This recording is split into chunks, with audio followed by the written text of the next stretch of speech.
Welcome to active contact Tamil. என்னோட பேர் கிருஷ்ணமூர்த்தி. நான் வந்து சப் ரிஜிஸ்டர் அட்வைசர் கிடையாது. இந்த வீடியோ உங்களுக்கு ஒரு எஜுகேஷனல் பர்பஸ்க்காக மட்டும்தான். ஸோ நேற்றே நம்ம சொல்லியிருந்தோம் பேங்க் நிஃப்டி வந்து 51,400 ஸ்ட்ராடல் அப்படின்னு சொல்லி. ஸோ இன்றைக்குமே அந்த இடத்துக்கிட்ட தான் முடிச்சிருக்காங்க. ஸோ நேற்றுக்கு நம்ம கொடுத்துருந்த லெவல் 51,364 அப்படின்றது தான் ஓப்பன் ஆச்சு. கேப் டவுன் ஓப்பன் அப்படின்றது பேங்க் நிஃப்டியில் கிடையாது, நிஃப்டியில் மட்டும்தான் கேப் டவுன் ஓப்பன். பேங்க் நிஃப்டியில் வந்து ஒரு இன்சைடு ஓப்பனிங் தான் இதை எடுத்துக்கணும். ஏன்னா எஸ்டர்டே லோவுக்கு கீழே ஓப்பன் ஆகலை அப்படின்றப்ப அது ஒரு இன்சைடு ஓப்பனிங் தான். ஸோ அந்த ரேஞ்சுக்குள்ளேயே சைட்வேஸில் முடிச்சிட்டாங்க. ஸோ நிஃப்டியில் வந்து கேப் டவுன் ஓப்பன் தான். ஆனால் இருந்தாலுமே நம்ம கொடுத்துருந்த லெவல் 132, அதுக்கு மேலேயும் காலையில் ஓப்பன், அந்த ஓப்பனுக்கு மேலேயும் சஸ்டெயின் ஆனதுனால அடுத்த லெவலான 207 அப்படின்ற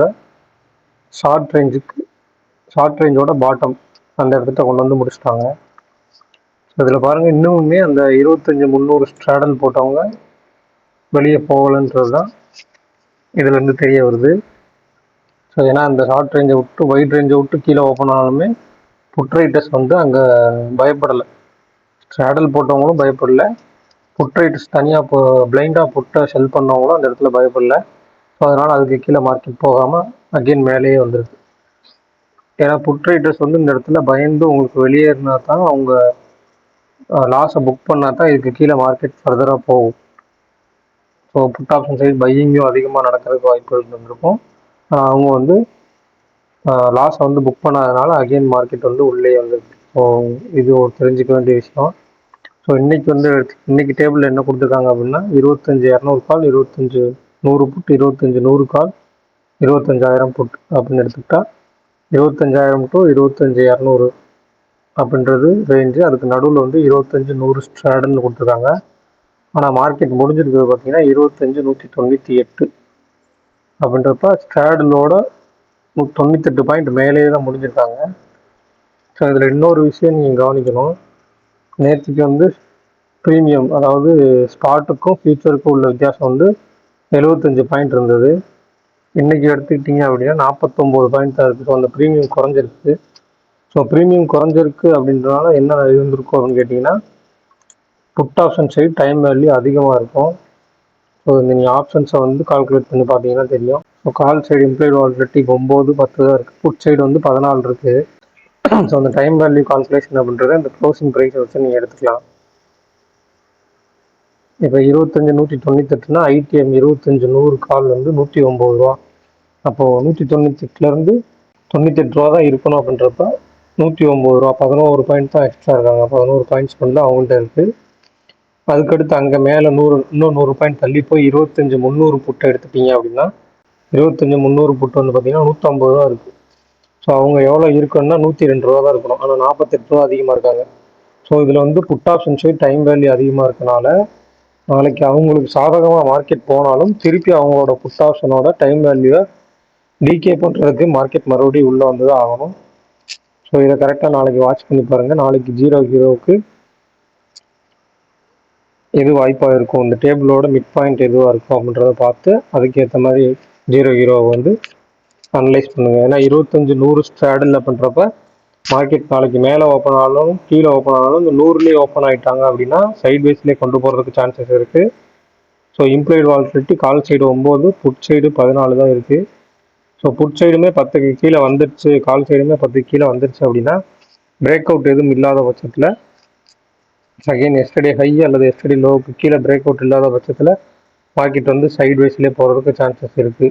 ஸோ இதை கொஞ்சம் வாட்ச் பண்ணி பார்த்துக்கோங்க. ஸோ ரேஞ்ச் அப்படின்னு எடுத்துட்டிங்கன்னா 25,100 ஸ்ட்ராடல் கொடுத்துருந்தாலுமே ஃபஸ்ட்டு இருக்கிறது 25,100 புட் அண்டு 25,200 கால் அப்படின்றப்ப அது ஒரு ஸ்ட்ராங்கிளாகவே எடுத்துக்கலாம். ஸோ 25,100 புட்டுடைய க்ளோஸ் வந்து 39 அப்படின்னா 25,061 அப்படின்றது வந்து சப்போர்ட்டாக இருக்கும். ஷார்ட் ரேஞ்சோட பாட்டம் 25,061, 25,061ன்றது ஷார்ட் ரேஞ்சோட பாட்டம்.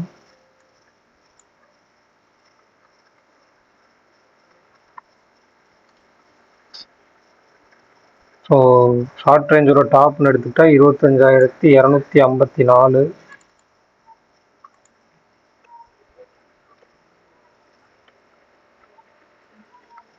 ஸோ இது வந்து ஷார்ட் ரேஞ்சோட பாட்டம். ஸோ இந்த ட்ரையாங்கிளோட ஆடட் ப்ரீமியம் எடுத்துட்டா 54.93 ரூபா இருக்குது. ஸோ 25,293 அப்படின்றது ஒயிட் ரேஞ்சோட டாப்.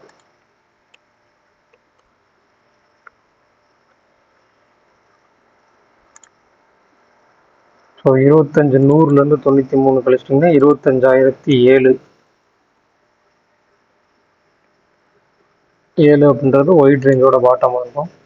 ஸோ இந்த லெவல்ஸ் நாளைக்கு கொஞ்சம் இது பண்ணி பாருங்கள். ஏன்னா இதுக்கு மேலே ஆக்சுவலாக 25,100 காலோட 171 அப்படின்றப்ப 71 ரூபா அப்படின்றப்ப 25,171 அப்படின்றதுக்கு மேலே மார்க்கெட் சஸ்டைன் ஆகுதா இல்லை மறுபடியும் கீழே வருதான்னு பார்த்தா அதுலேயே உங்களுக்கு தெரிஞ்சிடும். ஏன்னா இந்த லோவே தக்க வைக்கல அப்படின்றப்ப அகெயின் வந்து 25,100 ஸ்ட்ராடலுக்குள்ளேயே மார்க்கெட் முடிகிறதுக்கு சான்சஸ் இருக்குது. ஸோ அடுத்து பேங்க் நிஃப்டி. ஸோ பேங்க் நிஃப்டியோட நெக்ஸ்ட் வீக் ரேஞ்ச் என்னன்றதை பார்த்துடலாம். இன்றைக்கி முடிஞ்சிருக்குது, நேற்றுக்கு கொடுத்துருந்த அதே ஸ்ட்ராடல் படியே இன்றைக்கி முடிச்சிருக்காங்க. ஸோ நெக்ஸ்ட் வீக் ரேஞ்ச் என்னவா இருக்கும் அப்படின்றதே பார்க்கணும்.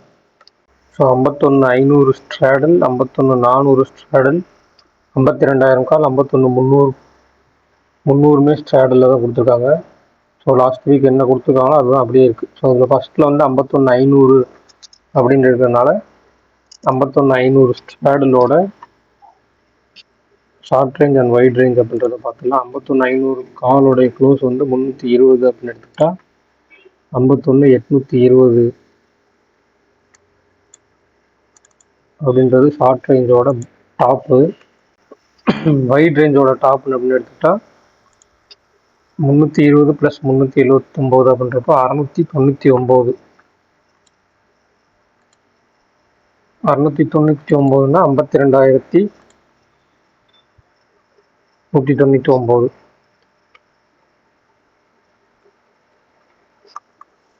அப்படின்றது ஷார்ட் ரேஞ்சோட வைட் ரேஞ்சோட டாப். ஸோ ஷார்ட் ரேஞ்சோட பாட்டம் அப்படின்னு எடுத்திங்கன்னா 51,500 புட்டோட 379 அப்படின்றத மைனஸ் பண்ணிட்டோம் அப்படின்னா 51,121 அப்படின்றது ஷார்ட் ரேஞ்சோட பாட்டம்.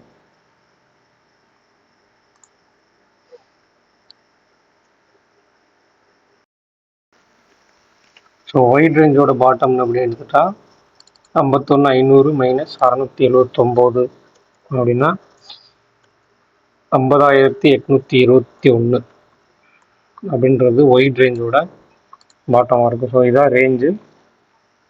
ஸோ இன்றைக்கி ஸ்ட்ராடல் அப்படின்றது கொடுத்துருக்காங்கன்னா இந்த எஸ்டர்டே ஹை, இந்த இடத்துல எஸ்டர்டே லோ, இது ரெண்டையும் பிரேக் பண்ணாத வரைக்கும் பிரேக் அவுட் எதுவும் கிடையாது, எந்த பக்கமும் போகிறதுக்கு சான்சஸ் இல்லை.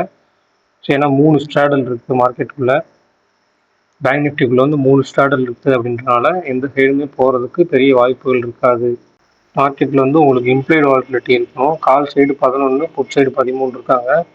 ஸோ புட் சைடு கொஞ்சம் அதிகமாக தான் இருக்குது. ஸோ அதுக்கேற்ற மாதிரி மார்க்கெட்டை வாட்ச் பண்ணி பாருங்கள். நிஃப்டியில் வந்து 0 to 0 அப்படின்றப்ப அந்த ஸ்ட்ரைக் ப்ரைஸில் என்ன ஸ்ட்ரைக் ப்ரைஸ் கொடுக்குறாங்களோ அந்த ஸ்ட்ரைக் ப்ரைஸோட மிட் பாயிண்ட் எது அப்படின்றத ஒரு மணிக்கு மேலே டேபிள் எப்படி செட் ஆகுதுன்னு பார்த்துட்டு அதனோட மிட் பாயிண்ட்டுக்கு மார்க்கெட் போய் முடிகிறதுக்கு சான்சஸ் இருக்குது. ஸோ தள்ளி இருந்துச்சு அப்படின்னா அங்கே ட்ராவல் ஆகிற தூரம் தான் உங்களுக்கு 0 to 0 இருக்கும். ஸோ வீடியோ பிடிச்சிருந்தா லைக் பண்ணுங்கள், கமெண்ட் பண்ணுங்கள். ஸோ இதுக்கடுத்து நான் உங்களுக்கு எப்படி ஈஸியாக கிளாரிஃபை பண்ணுறது, அதை சொல்லணும் அப்படின்றது எனக்கு ஒரு ஐடியா கிடைக்கும். நீங்கள் கமெண்ட் பண்ணால் தான் எனக்கு ஒரு ஐடியா கிடைக்கும். ஸோ கமெண்ட் பண்ணுங்கள். ஸோ உங்கள் ஃப்ரெண்ட்ஸுக்கெலாம் ஷேர் பண்ணுங்கள். ஏன்னா நிறைய பேர் இந்த indicators, chart patterns, candlesticks இதெல்லாமே இன்னும் பார்த்துட்டு ஸோ நிறைய ப்ரைஸ் வந்து இதில் தவறான ட்ரேட்ஸ் நிறைய எடுத்துகிட்டு இருக்காங்க. சரியான ட்ரேட் எடுக்கலைன்னா கூட பரவாயில்ல, தவறான ட்ரேட்ஸ் எடுக்கக்கூடாது. ஸோ தவறான ட்ரேட்ஸ் வந்து எடுத்து நிறைய பேர் பணத்தை இழந்துட்டுருக்காங்க. அவங்களுக்குமே சொல்லுங்கள், இந்த ஆக்டிவ் கான்ட்ராக்ட்ஸ் மையப்படுத்தி தான் மார்க்கெட்டோட மூவ்மெண்ட்டே இருக்குது அப்படின்றத. ஸோ அதுவே உங்களுக்கு இன்றைக்கி தெரிஞ்சிருக்கும். என்ன தான் மார்க்கெட் வந்து பேங்க் நிஃப்டி இன்றைக்கி கீழே ஓப்பன் ஆகிருந்தாலும் எக்ஸ்பைரிக்கு அகைன் மறுபடியும் உள்ளே தான் கொண்டு வந்து முடிச்சிருக்காங்க அப்படின்றது நீங்களே இன்றைக்கி பார்த்துருக்கீங்க. ஸோ உங்களோட ஃப்ரெண்ட்ஸு, உங்களோட ட்ரேட் பண்ணுற யார் தெரிஞ்சவங்க இருந்தாலுமே இதை வந்து சொல்லுங்கள். அந்த ஆக்டிவ் கான்ட்ராக்ட்ஸ்னு ஒரு விஷயம் இருக்குது. ஸோ அந்த விஷயத்தை வச்சு தான் மார்க்கெட்டோட இண்டெக்ஸோட மூவ்மெண்ட் இருக்குது அப்படின்றத தெரியப்படுத்துங்க. ஸோ நன்றி, வணக்கம்.